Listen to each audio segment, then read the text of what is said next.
하나님 말씀 함께 봅니다. 예레미야서 1장 10절로 19절까지 말씀입니다. 오늘부터 예레미야서 강해를 합니다. 긴 예언서인데요. 예레미야서 말씀을 통하여 하나님의 은혜를 함께 나누려고 합니다. 먼저 1절부터 볼까요? 예레미야서 1장 1절. 언제나 성경을 시작할 때 1장 1절이 제일 중요합니다. 뭐라고 시작하죠? 베냐민 땅 아나돗의 제사장들 중 힐기야의 아들 예레미야의 말이라. 지금 예레미야에 대한 소개를 하고 있는 거잖아요. 어떻게 소개합니까? 힐기야의 아들이래요. 그런데 어찌 보면 예레미야가 힐기야의 아들이기 때문에 제사장 집안이구나 이렇게 생각할 수 있습니다. 성경이 말하기를 베냐민 땅 아나돗의 제사장들 중 힐기야의 아들이다 이렇게 말하고 있어요. 그냥 제사장의 아들이다가 아니라 아나돗의 제사장들 중 힐기야의 아들이라고 말하고 있다는 거죠. 이게 왜 중요하냐? 이 아나돗이라는 지명 때문에 중요한 거예요. 이 땅은 원래 베냐민 지파 중에서 레위 사람들에게 제공된 성읍이었는데 여기서 무슨 일이 벌어졌냐면 열왕기상 2장에 보면 2장 26절에 이렇게 말합니다. 왕이 제사장 아비 아들에게 이르되 내 고향 아나돗으로 가라. 너는 마땅히 죽을 자이로되 내가 내 아버지 다윗 앞에 주 여호와의 궤를 메었고 또 내가 내 아버지가 모든 환난을 받을 때에 너도 환난을 받았은즉 내가 오늘 너를 죽이지 아니하노라 하고 27절 아비아달을 쫓아내어 여호와의 제사장 직분을 파면하니 여호와께서 실로에서 엘리의 집에 대하여 하신 말씀을 응하게 함이더라. 지금 이게 무슨 얘기냐면 다윗 시절에 예레미야 훨씬 전에 다윗 시절에 다윗을 따르던 두 명의 제사장이 있었어요. 첫 번째가 사독 제사장이었고 두 번째가 아비아달 제사장이 있었습니다. 그러니까 지금 예레미야 시대보다 훨씬 오래전이죠. 다윗 왕 시대니까 다윗을 따르던 두 명의 제사장, 사독 제사장, 아비아달 제사장 두 사람이 있었는데 이 두 사람이 다윗 왕을 잘 섬겼습니다. 근데 다윗의 아들 솔로몬에게 왕위가 계승될 때에 왕권 쟁탈전이 일어나지 않았겠어요? 솔로몬하고 또 어떤 왕자가 있었냐면 아도나이라는 왕자가 있었어요. 그러니까 다윗이 선택을 해야 되는 거예요. 솔로몬을 왕으로 세울지 이 아도나이를 왕으로 세울지 선택을 해야 되는 거예요. 그런데 하나님의 뜻은 솔로몬이 다윗의 뒤를 위해서 왕이 되어야 되는 것인데 그래서 사독은 어디에 줄을 서냐? 사독 제사장은 솔로몬 쪽에 줄을 섰어요. 근데 이 아비아달 제사장은 누구 쪽에 줄을 섰냐? 아도나이 쪽에 줄을 쓴 거예요. 그래가지고 아도나이가 왕위 계승에 실패하고 다윗 다음 왕으로 솔로몬이 되잖아요. 그러다 보니까 아도나이 쪽에 줄을 쓴 아비나달 제사장은 어떻게 됐냐? 아나돗으로 추방당하는 장면이에요. 그게 방금 읽은 열왕기상 2장 26절과 27절 말씀이에요. 이해가 되시면 고개를 한번 끄덕여 주세요. 아비아달 제사장이 다윗 시절에 아나돗으로 추방을 됐어요. 왜? 솔로몬을 따르지 아니하고 이 아도나이 왕자를 따랐기 때문에 결국 아도나이가 왕권을 쟁탈하지 못하고 솔로몬이 왕이 되면서 쫓아나진 거죠. 그러니까 주류가 아니라 비주류 제사장이에요. 중앙이 아니라 지방으로 밀려난 변방 제사장 가문이 아나돗 가문이다라는 거예요. 그래서 예루살렘 중심은 이 사독 계열이 차지하고 있어요. 사독 계열의 제사장. 이 사독 제사장의 후예들이 나중에 사두개인들이 돼요. 성경은 그렇게 많이 나오는. 제가 설교 때 자주 얘기해서 들어보셨죠? 이 사독 계열의 제사장이 나중에 사두개인들이 되는 거예요. 예수님을 잡아 죽이려고 했던. 그런데 이 아비아달의 후예들이 변방으로 쫓겨나서 변방에서 살게 되는데 인정받지 못한 제사장 가문으로 그렇게 살아가게 되는데 놀랍게도 오늘 예레미야가 아나돗 가문의 제사장 출신이었다라는 거예요. 하나님이 부르신 예레미야가 어느 가문 출신이에요? 변방으로 쫓겨난 다 망한 제사장 가문 출신이다라는 거죠. 변방에 있는 비주류, 몰락한 제사장 가문의 예레미야를 하나님이 들어 쓰셔서 소명을 부어주시는 장면이 오늘 예레미야 1장에 나오는 장면이다라는 거죠. 우리식으로 표현해 보면 지금 하나님이 트리니티 대학이나 트리니티 신학대, 예일 신학대학 출신의 목회자를 쓰시는 것이 아니라 혹은 큰 교회 목사님 아들을 부르시는 것이 아니고 섬에서 평생 개척교회 하다가 그렇게 하고 있는 목사님을 하나님께서 부르시는 거예요. 야간 신학교 출신의 목회자를 부르신다는 그런 얘기라는 겁니다. 아나돗 출신을 쓰시는 하나님, 아나돗 출신을 부르시는 하나님, 즉 비주류를 사용하시는 하나님. 주류가 아니라 비주류를 쓰시는 하나님이시다라는 그런 얘기입니다. 세상 사람들은 이렇게 묻습니다. 나사렛에서 무슨 선한 것이 날 수 있겠느냐? 나사렛은 시골 동네예요. 그 시골 동네에서 나사렛 예수 그리스도가 태어났다고 하니까 그 나사렛이라는 조그만 동네에서 어떻게 인류를 구원할 메시아가 태어날 수가 있냐? 그렇게 사람들이 따지는 거죠. 그런데 시골 변방도시인 나사렛에서도 예수님이 태어나잖아요. 예수님이 탄생하셨잖아요. 아나도 출신의 다 몰락한 제사장 가문의 예레미야를 못 쓰시는 하나님이 아니시다라는 겁니다. 여러분, 하나님은요, 우리의 출신을 가리시지 않으시는 분이세요. 우리가 어디 출신이든, 우리가 주류든 비주류든 하나님은 우리의 출신을 보고 쓰시는 분이 아니시다라는 그런 얘기입니다. 우리 중에 혹시 내가 아나도 출신이라고 생각되는 분들이 있습니까? 학벌이나 가문이나 경제적인 환경이나 이런 모든 출신들이 내가 아나도 사람이라고 생각되는 분들이 계시다면, 여러분, 세상 사람들은요, 우리를 안 써줄 줄 모르나 하나님은 아나도 사람들을 들어 쓰시는 분이심을 믿으시기를 바랍니다. 하나님은 아나도 사람들을 사용하시는 분이세요. 또 2절 말씀 보면 2절에 이렇게 말합니다. 예레미야 1장 2절인데요. 아몬의 아들 유다 왕 요시야가 다스린 지 13년에 여호와의 말씀이 예레미야에게 임하였고, 요시야의 아들 유다 왕 여호와김 시대부터 요시야의 아들 유다 왕 시드기야의 11년 말까지 곧 5월에 예루살렘에 사로잡혀 가기까지 임하니라.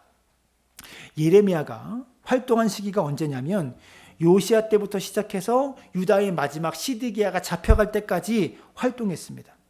그러니까 유다가 멸망하는 것을 눈으로 목격했던 거죠. 마지막 왕이 잡혀가는 것까지 본 사람이 예레미야니까 유다가 멸망하는 장면까지 다 목격하는 거예요. 나라가 망하는 것을 보면서 눈물을 많이 흘렸기 때문에 예레미야 애가를 쓴 사람입니다. 그래서 예레미야의 별명이 눈물의 선지자잖아요. 들어보셨어요? 예레미야의 별명이 눈물의 선지자예요. 성경을 보면 하도 눈물을 많이 흘려요. 하도 애처롭고 안타까운 글들을 많이 써요. 근데 제가 1장을 묵상하면서 예레미야의 별명이 달라야 된다라는 생각이 들었습니다. 예레미야의 별명이요, 눈물의 선지자이기 이전에 하나님의 입, 하나님의 대변자, 이 별명이 더 어울릴 것 같아요. 예레미야에게. 왜냐하면 1절부터 보시면 베냐민 땅 아나돗의 제사장들 중 힐기야의 아들 예레미야의 말이라. 마지막에 뭐라고 나와요? 예레미야의 말이라. 예레미야서가 이렇게 시작됩니다. 예레미야가 선지서들 가운데 제일 읽기 어려운 책이에요. 참 어려워요. 왜냐하면 다른 책들은 중간중간에 사건들이 나와요. 스토리가 나온다고요. 어떤 스토리가 나와요. 중간중간에. 근데 예레미야서는요, 처음부터 끝까지 다 말이에요. 처음부터 시작부터 끝까지. 그래서 1장부터 계속 1장 1절 이후부터 계속 말인데 이 말이 언제 끝나는 줄 아세요? 51장 보시면 51장 64절에 보면 64절 보여주세요. 말하기를 바벨론의 나의 재난 때문에 이같이 몰락하여 다시 일어서지 못하리니 그들이 피폐하리라 하라 하니라. 예레미야의 말이 이에 끝나니라. 1장부터 시작해서 언제 끝나요? 51장 64절에 말이 끝나는 거예요. 이 한마디 말을 이렇게 길게 한 거야. 이해가 되세요? 어떤 스토리 사건들을 자꾸 얘기하는 게 아니라 1장 1절부터 시작해서 51장 64절까지 계속 말하는 거예요. 쉬지 않고. 52장이 돼서야 사건이 나와요. 조금나 어떤 스토리가 담겨있는 사건이 52장 돼서야 겨우 나온다고요. 근데 우리가 오해하면 1장부터 51장까지가 다 말인데 이게 다 예레미야 개인의 말이냐? 그게 아니에요. 예레미야가 자기 생각을 말하는 거냐? 그게 아니라는 겁니다. 1장부터 계속 반복되는 표현이 뭐냐면 4절부터 한번 보여주시. 화면에 안 나와요? 4절 말씀. 여호와의 말씀이 내게 임하니라 이르시되. 7절. 여호와께서 내게 이르시되. 8절. 나 여호와의 말이니라. 9절. 내가 내 말을 내 입에 두었노라. 11절. 여호와의 말씀이 또 내게 임하니라. 12절. 여호와께서 내게 이르시되. 13절. 여호와의 말씀이 다시 내게 임하니라. 14절. 여호와께서 내게 이르시되. 19절. 여호와의 말이니라. 다 누구 말이에요? 하나님의 말, 여호와의 말을 예레미야가 대변하고 있는 거예요. 1장만 해도 여호와의 말이다라는 말이 몇 번 나오는, 엄청 나와요. 예레미야가 지금 하고 있는 말이 51장까지 52장에서 끝나는데 51장 64절까지 예레미야가 하고 있는 말이 다 개인의 말이 아니라 하나님의 말을 대변하고 그대로 대언하고 있는 이야기들이다라는 겁니다.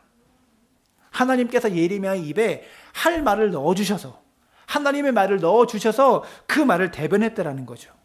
그래서 제가 보기에 예레미야의 별명이 눈물의 선지자가 아니라 하나님의 대변인, 이렇게 해야 더 맞는 별명일 것 같아요. 근데 제가 가만히 보니까 우리의 인생이, 또 우리의 언어 생활이 어떠한가를 한번 생각해 보았습니다. 우리가 대부분 독창적으로 어떤 말을 하는 것 같지만 잘 생각해 보면 우리도 다 누군가의 말을 대변하고 있는 거예요. 누군가의 생각을 받아서 한 경우가 되게 많다라는 거죠. 우리의 말 대부분이. 얼마 전에 친한 목사님 몇 분과 회의 끝나고 식사를 하는데요. 정치 얘기가 나왔는데 조국 신당에 대한 이야기와 정부 여당에 대한 그 이야기가 식사를 하면서 화제가 되었어요. 여러 가지 생각들을 나누는데 이 선배 목사님들이 좀 성숙하신 게 뭐냐면, 보통 교회에서 정치 얘기들 나오면 서로 얼굴을 붉힙니다. 근데 얼굴을 안 붉히고 너무나 아슬아슬하게 분위기가 깨지지 않으면서 적당하게 유지가 되더라고요. 근데 여러분 잘 생각해 보세요. 내가 정치에 대해서 하는 말이, 내가 어떤 정당에 대해서 하는 말이, 어떤 정치인에 대해서 여러분이 하는 말이 진짜 여러분 머리에서 나오는 자기 생각을 말하는 겁니까? 아니잖아요. 내가 내 정치 노선과 맞는 언론의 보도를 보고 배워서 한 말입니까? 다 후자 아닙니까? 다 후자예요. 대부분의 사람들이 다 자기 말을 하지 않아요.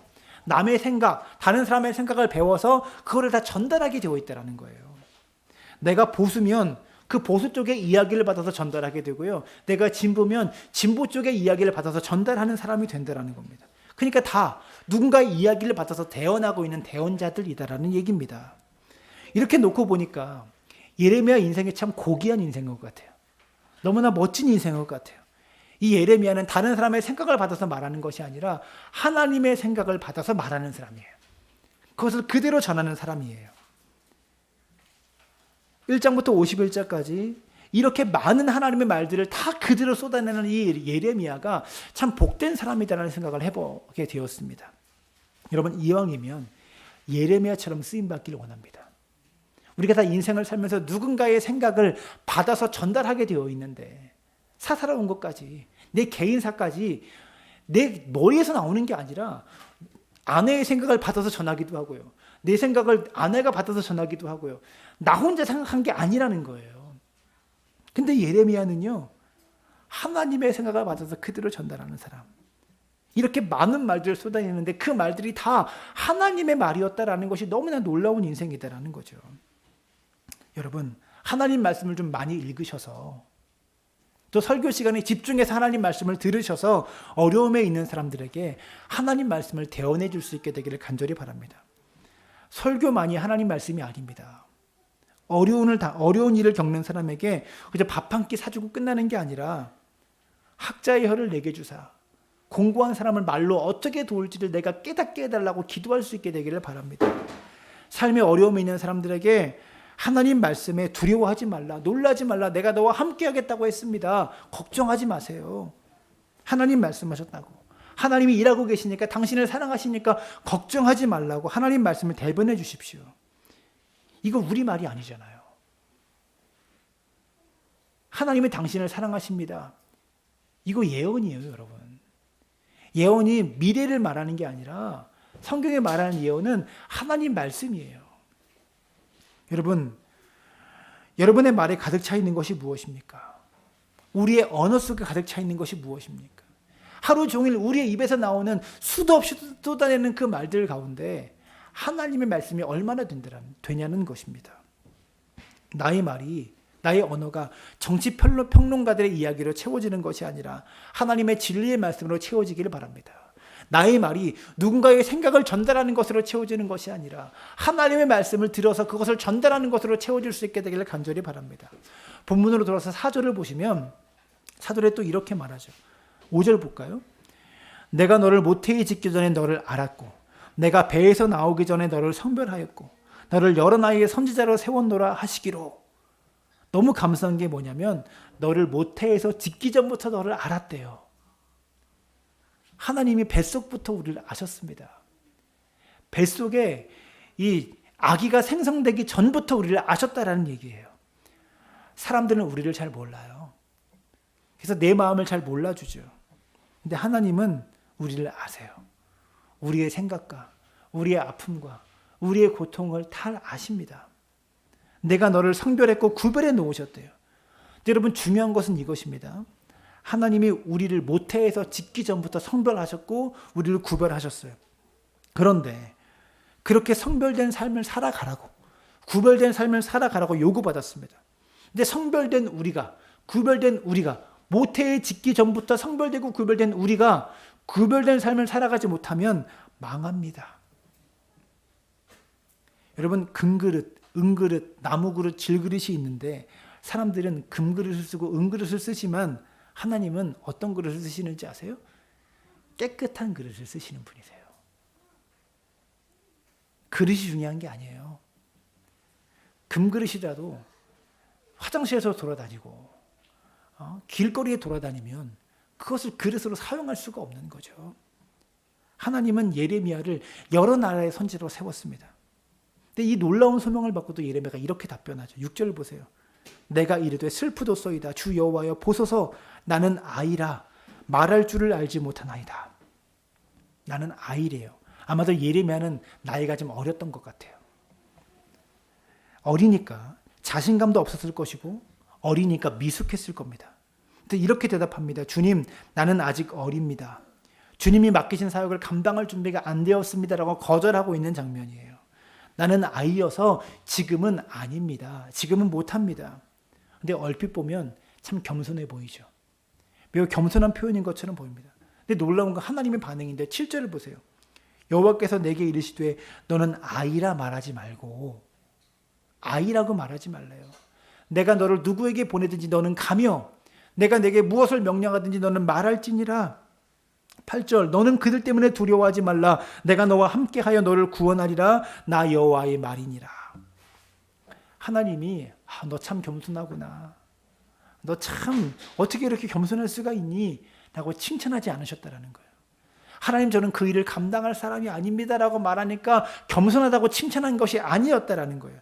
단호하고도 확고하게 너는 아이라고 말하지 말라. 내가 너를 누구에게 보내든지 너는 가라. 내가 무엇을 명령하든지 너는 그대로 행하라. 단호하게 그대로 하라. 시키는 대로 해라. 그렇게 말씀하고 있다라는 거죠. 여러분 겸손이 무엇일까요? 우리는 겸손을 너무 좋아해서 유교적인 겸손을 겸손으로 생각합니다. 유교적인 겸손이 무엇입니까? 사양하는 거예요. 제가 부족해서요. 저는 그거 감당하지 못합니다. 저는 감당할 능력이 안 됩니다라고 사양하는 것을 겸손이라고 생각합니다. 근데 잘 보세요. 성경에서 하나님이 소명을 주실 때 준비가 안 돼 있다고 빼는 자들을 향해 하나님께서 뭐라고 말씀하시는지 보세요. 출애굽기 4장 10절에 모세에게 소명을 주시는데요. 4장 10절에 이렇게 말합니다. 모세가 여호와께 아뢰되 오 주여 나는 본래 말을 잘하지 못하는 자니이다. 주께서 주의 종들에게 명령하신 후에도 역시 그러하니 나는 입이 뻣뻣하고 혀가 둔한 자니이다. 모세가 뭐래요? 나는 본래 말을 잘 못합니다. 나는 입이 뻣뻣하고 혀가 둔한 사람입니다. 라고 겸손한 척하니까 하나님이 뭐라고 말씀하시는지요? 너 진짜 겸손하다 이렇게 말씀하지 않으시고요. 누가 사람의 입을 지었냐? 내가 지었다. 이렇게 말씀하세요. 12절을 보시면 이제 가라. 내가 내 입과 함께 있어 할 말을 가르치리라. 13절에 모세가 한 번 더 빼죠. 모세가 이르되 주여 보낼 만한 자를 보내소서. 그때 여호와께서 어떻게 반응하시는지 14절 여호와께서 모세를 향하여 노하여 이르시되 여러분 나는 못합니다. 제가 그거 어떻게 감당합니까? 이거 겸손인 것 같지만 성경에 말하는 겸손은 그것이 아닙니다. 나는 못해요 이게 아니라 나 같은 사람도 하나님이 쓰시겠다고 하시면 마음껏 쓰십시오. 이게 겸손이에요. 하나님이 너와 함께 하겠다고 말씀하시는 것은요. 말씀하시는데 하나님 저 못합니다 라고 말하는 것은 겸손이 아니에요. 믿음이 없는 거예요. 그 하나님을 과소평가하는 거예요. 7절을 보면 후반부에 이렇게 말합니다. 내가 내게 무엇을 명령하든지 너는 말할지니라. 하나님은 예레미야에게 청중을 설득해라. 이스라엘 백성들을 설득해라고 말하지 않으셨습니다. 그냥 전달만 하라고 말씀하셨어요. 그대로 전하라고. 사실 우리에게 요구받는 게요. 설득이 아닙니다. 우리가 하나님 말씀을 전하고 전도할 때 우리에게 요구받는 게 그 사람을 설득해서 데려오라는 게 아닙니다. 그냥 전달하는 거예요. 우리에게 원하시는 것은 전달하는 거예요. 주님이 해준 말 그대로 전달해 주기를 원하신다라는 것이죠. 여러분, 어떤 설교자가 좋은 설교자일까요? 제가 자주 말하지만 우리는 설교자에 대한 너무 잘못된 기준을 가지고 있어요. 우리는 보통 좋은 목회자를 이렇게 생각합니다. 성품이 좋은 목회자. 죄송하지만 그 성경적인 기준 아닙니다. 목회자가 성품이 좋으면 너무 좋은데요. 좋은 목회자는, 좋은 설교자는 하나님 말씀을 그대로 받아서 그대로 전달해 주는 사람입니다. 여러분이 이해하기 어려운 성경 말씀을 하나님의 의도대로 그대로 이해해서 그대로 전달해 주는 사람이 좋은 설교자고 좋은 목회자인 거예요. 유머 감각 있는 설교자 있으면 좋죠. 근데 그거 없어도 상관없는 거예요. 그게 본질이 아니니까. 택배기사가 성품이 좋으면 좋죠. 얼마나 좋아요. 와서 멋있게 친절하게 인사도 해주고 성품이 좋으면 좋아요. 유머 감각도 있으면 좋죠. 게다가 얼굴도 잘생겼으면 좋죠. 택배기사가. 올 때마다 기분 좋을 거 아니에요. 근데 배달을 못해. 그럼 택배기사가 무슨 소용이에요? 택배를 시켰는데 다 깨트려서 와. 근데 얼굴도 잘생기고 성품도 좋고 친절하기도 해. 아무 소용없는 거예요. 택배기사에게 가장 중요한 건 뭐예요? 내가 주문한 물건 그대로 잘 전달해 주는 것이 가장 중요한 거예요. 목회자도 마찬가지예요. 뭐가 제일 중요해요? 성품 좋으면 좋고 유머 감각이 있으면 좋고 얼굴도 잘생기면 좋지만 가장 중요한 것은요, 하나님께서 여러분에게 전달해 주는 말씀, 그거 그대로 대원해 주는 거. 하나도 상하지 않게, 하나도 다치지 않게 그 말씀 그대로 변절되지 않도록 그대로 전달해 주는 것이 가장 좋은 목회자라는 겁니다. 여러분, 저에게 다른 것 기대하지 마십시오. 유머 감각 기대하지 마시고요. 하나님 말씀 그대로 바르게 대원해 주느냐, 그거 보시기 바라요. 그래서 여러분이 하나님의 음성을 들을 수 있게 해주느냐, 그게 제일 중요하다라는 겁니다. 본문으로 돌아서 10절인데요. 굉장히 중요한 말씀입니다. 보라, 내가 오늘 너를 여러 나라와 여러 왕국 위에 세워 내가 그것을 뽑고 파괴하며 파멸하고 넘어뜨리며 건설하고 심게 하였느니라. 중요한 말씀이에요. 근데 먼저 농사에 대한 비유인데요. 먼저 뽑으래요. 그 다음에 심으래요. 이해가 되세요? 심고 뽑지 말고 먼저 뽑고 나서 심으래요. 건물에 대한 비유를 또 하시는데요. 먼저 파괴하고 넘어뜨리래요. 그리고 그 다음에 건설하래요. 무서운 얘기입니다. 하나님께서 우리에게 주시는 메시지의 대부분 다 순서가 있습니다. 먼저 하나님께서 보시기에 싫은 것, 하나님 보시기에 안 좋은 것들, 그것을 인생에서 먼저 뽑기를 원하시는 거예요. 그 다음에 말씀을 심기를 원하세요. 우리 안에 견고하게 쌓여진 가치관과 생각들, 습관들, 잘못된 관계들을 먼저 파괴하고 무너뜨리기를 원하신다는 거죠. 그리고 그 다음에야 건설하기를 원하십니다. 견고한 성읍으로, 견고한 믿음의 사람으로 우리의 믿음이 그 다음에 건설되기를 원하신다는 거예요. 목회를 해보니까 맞는 것 같습니다. 너무나 많은 사람들이 축복의 말씀을 좋아합니다. 그런 말씀에 아멘합니다. 근데 디모데후서 3장 16절에 모든 성경은 하나님의 감동으로 된 것으로 교훈과 책망과 바르게 함과 의로 교육하기에 유익하니, 이렇게 말합니다. 즉 성경에는요, 다시 한번 보여주세요. 축복의 말씀보다 교훈하는 말씀이 더 많이 있고요, 책망하는 말씀이 훨씬 길고요, 우리를 바르게 하고 교육하는 말씀이 훨씬 많이 담겨져 있는 거예요. 하나님 말씀을 들을 때 내 속에 하나님께서 기뻐하시지 않는 것이 무엇인가, 뽑아야 될 것이 무엇인가, 넘어뜨려야 될 것이 무엇인가, 그것을 먼저 점검하는 거예요. 왜? 그 말씀이 훨씬 많아요. 그 말씀이 훨씬 길게 담겨 있어요. 근데 이런 말씀들은요, 교훈하는 말씀, 책망하는 말씀들은요, 들으면 아파요. 나만 공격하는 것 같아요. 나한테만 뭐라고 하는 것 같아요. 잘못된 관계, 잘못된 습관, 잘못된 가치관을 끊으셔야 돼요. 그거 끊어내지 않고 아무리 은혜 받으려고 해도 은혜가 안 받아져요. 평생 은혜 못 받아요. 하나님의 뜻 아니에요. 어떤 사람은 교회에 대한 부정적인 생각으로 가득 차 있어서요, 목회자를 보면 판단만 해요. 그게 첫 번째예요. 순수하게 하나님 말씀으로 듣는 게 아니라 판단하고 비판하고 잘못된 것이 무엇인가를 먼저 바라보는 거예요. 그거 뽑아내야 돼요. 그 교만, 그 가치관 뽑히지 않으면 말씀으로 믿음으로 제대로 심겨질 수가 없는 거예요. 그 신앙 위에. 하나님 말씀 앞에 우리의 알량한 자존심, 그것도 무너뜨려야 되는 거예요. 그래야만 하나님이 새롭게 심으시고 새롭게 건설할 수 있다는 거죠. 그 다음에 주저하고 두려워하는 예레미야에게 하나님이 두 가지 환상을 보여주십니다. 이 두 가지 환상을 통해 알게 될 하나님의 속성이 있어요. 11절을 보시면 여호와의 말씀이 또 내게 임하니라 이르시되 예레미야야 내가 무엇을 보느냐 하시매 내가 대답하되 내가 살구나무 가지를 보나이다. 갑자기 살구나무 가지가 왜 나올까요? 갑자기 왜 나올까? 여러분 성경에도 그 살구나무 앞에 1이라고 각주가 달려 있습니까? 안 달려 있어요? 12절에 보시면 1이라고 각주가 달려 있는데 밑으로 내려와서 보면 히브리어로 살구나무라는 말과 지킨다는 말의 의미 비슷함 이렇게 되어 있습니다. 무슨 말이냐면 살구나무가 히브리어로 사케드라고 읽어요. 샤케드. 근데 지켜보고 있다라는 동사가 히브리어로 샤카드라고 읽습니다. 자음은 똑같고 모음만 달라요. 비슷한 단어인 거예요. 근데 옛날 히브리 사람들은요. 말에 모음을 쓰지 않았어요. 옛날 히브리어는, 고대 히브리어는 모음을 사용하지 않았어요.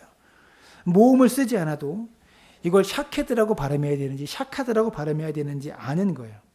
즉 제가 자주 설교했지만 언어 유희를 하나님이 쓰고 있는 거예요. 나 샤카드 하고 있어 말씀하시면서 샤케드를 보여주고 있는 거죠. 무슨 말이에요? 지켜보고 있다라는 단어와 살구나는 나무라는 단어가 비슷하니까 이렇게 쓰고 있는 거예요. 살구나무를 보여주면서 내가 너 지켜보고 있어라고 말씀하고 있는 거예요. 제가 언어 유희 몇 번 설교했죠? 이해가 되실 거예요? 아재 개그라고 아시죠? 그런 겁니다 지금. 하나님께서 우리를 지켜보고 있다는 거예요. 살구나무 보시면서 샤케드 보시면서 사카드 하고 있다. 그렇게 말씀하고 있는 거죠. 이게 너무 은혜가 되었어요. 하나님이 말씀하실 뿐만이 아니라 그 말씀이 이루어지는 것을 지켜보고 있다는 거예요. 여러분 하나님이 우리를 지켜보고 계십니다. 걱정하지 마세요. 잠깐은 고난 당하는 것 같고 잠깐은 어려움에 닥치는 것 같고 잠깐은 힘들 수 있지만 하나님이 지켜보세요. 이 어려움 속에서 네가 믿음을 지키는지 이 어려움 속에서도 네가 나만 바라보고 있는지 그거 지켜보세요. 언젠가 그 약속을 성취한 날이 와요. 두 번째 환상은 끓는 가마 환상을 보여주시는데 13절과 14절 여호와의 말씀이 다시 내게 임하니라 이르시되 내가 무엇을 보느냐 대답하되 끓는 가마를 보나이다. 그 윗면이 북에서부터 기울어졌나이다. 북에서부터 끓는 가마가 기울어지면 어떻게 그 끓는 가마의 물이 어떻게 흘러요? 남쪽으로 흐르겠죠. 이 환상을 보여주시는 거예요. 두 번째 환상의 의미는 뭐냐면 북쪽에서 바벨론이 쳐들어와서 이 남유다가 망하게 될 것이다 라는 예언입니다. 근데 하나님이 정확한 말씀으로 북쪽에서 바벨론이 쳐들어와서 남유다가 망할 거야 라고 그냥 말씀하시는 것과 펄펄 끓는 가마수를 보여주시면서 그 뜨거운 물이 사람들을 위해 막 부어지는 것을 보여주시면 환상의 깊이가 다르겠죠. 느낌이 다르겠죠. 곧 망하게 될 것이다 라는 말씀하시는 것과 펄펄 끓는 물이 사람들 머리 위에 부어지는 것을 보여주시면서 이 말씀을 전해야 되는 예레미야의 마음 상태가 이 마음가짐 상태가 다를 수밖에 없는 거예요. 예레미야가 그냥 듣기만 한 것과 무시무시한 심판을 환상으로 본 것은 다르다라는 얘기죠. 저는요 이 말씀 이렇게 적용하고 싶습니다. 예수님께서 이 땅에 오셔서 지옥을 말씀하셨어요. 지옥이 참 무서운 곳이라는 것을 가장 많이 말씀하셨어요. 근데 절대로 가면 안 되는 곳이라는 것을 이미지로도 말씀하셨어요. 그 이유가 무엇입니까? 지옥이 이렇게 무서운 곳인 줄 알고 너희는 절대 가지 말라는 거예요. 성철 스님이라는 분이 이렇게 말해요. 나는 자기가 만들어 놓고 자기를 믿지 않는다고 지옥에 보내는 기독교의 신을 이해할 수가 없다. 나는 차라리 그들과 함께 지옥에 가서 영생을 구하리라. 그분이 이렇게 말했어요. 성철 스님이 왜 이렇게 말씀했을까요? 지옥이 얼마나 무서운 곳인지를 지가 몰라서 그래요. 그래서 그런 말을 하는 거예요. 저는요, 여러분이 펄펄 끓는 가마와 같은 이 지옥을, 그보다 훨씬 무서운 지옥을 바르게 알았으면 좋겠습니다. 그냥 말씀으로 지옥에 대한 말씀을 듣는 것과 보는 것은 다르다라는 얘기예요. 마지막으로 주님은 예레미야에게 당부합니다. 17절 하반절을 보세요. 그들 때문에 두려워하지 말라. 내가 그들 앞에서 두려움을 당하지 않게 하리니. 예레미야 보고 두려워하지 말래요. 예레미야가 전하는 메시지가 다 인기가 없었습니다. 사람들이 듣기 싫어하는 말씀이에요. 그래서 다 예레미야를 죽이려고 해요. 배척하고요. 예레미야를 심지어 때리기까지 해요. 죽기 직전까지 때려요. 근데 하나님 뭐라고 말씀하시냐? 그들 때문에 두려워하지 말라. 네가 그들 앞에서 두려움을 당하지 않게 하리라. 그리고 18절에 보라, 내가 오늘 너를 그 온 땅과 유다 왕들과 그 지도자들과 그 제사장들과 그 땅 백성 앞에 견고한 성읍, 쇠기둥, 노성벽이 되게 하였은즉 그들이 너를 치나 너를 이기지 못하리니 이는 내가 너와 함께하여 너를 구원할 것임이라. 여호와의 말이니라. 쉽게 말할게요. 메신저는 비판을 받게 될 것인데 담대해라. 견고한 성읍처럼, 노선병처럼, 쇠기둥처럼 담대해라. 어저께 저희 집에 쇠기둥을 박았는데요. 진짜 튼튼하더라고요. 담대하라는 거예요. 메신저 예레미야, 너는 이 말씀을 전할 때 비판받게 될 것이고 목숨의 위협을 받게 될 것인데 담대해라. 결코 무너지지 말고 흔들리지 말아라. 우리가 하나님의 일을 감당하려면 강해야 돼요. 담대해야 돼요. 이 저에게 주는 메시지인 것 같아요. 제가 보기보다 마음이 좀 여립니다. 마음이 굉장히 약해요. 근데 오늘 말씀을 보면서 내가 견고한 성읍이 되어야 되겠다. 흔들리지 않는 쇠기둥처럼 노선병처럼 이렇게 견고한 성읍이 되어야 되겠다고 결단합니다. 그들이 너를 치나 너를 이기지 못하리니. 이 말씀이 우리의 인생과 우리의 교회에 주시는 위로의 말씀인 줄로 저는 믿습니다. 말씀을 마칩니다. 하나님이 어떤 하나님이십니까? 아나돗 사람을 쓰시는 하나님, 비주류를 사용하시는 하나님, 아무도 주목하지 않는 세상에서 버림받은 몰락한 제사장 가문의 사람을 하나님이 들어 쓰시는 분이심을 기억하시기를 부탁을 드립니다. 우리가 아나돗 사람이라면 걱정하지 마세요. 하나님이 쓰세요. 사람들이 하는 말을 받아서 전하지 말고 하나님의 말씀을 그대로 대언해주는 예레미야와 같은 삶을 살 수 있게 되기를 간절히 바랍니다. 무엇이 진짜 겸손입니까? 나는 부족해서 못합니다. 이런 사람이 아니라 나 같은 사람도 하나님 필요하시면 마음껏 쓰십시오. 이게 진정 겸손한 사람입니다. 이런 사람 되시기를 부탁을 드리고요. 하나님이 싫어하시는 것이 먼저 뽑히고 먼저 무너지고 파괴되고 난 다음에 새로운 건축물로 새롭게 심고 새롭게 지어질 수 있는 믿음의 사람들 되어지시기를 주님의 이름으로 축원합니다.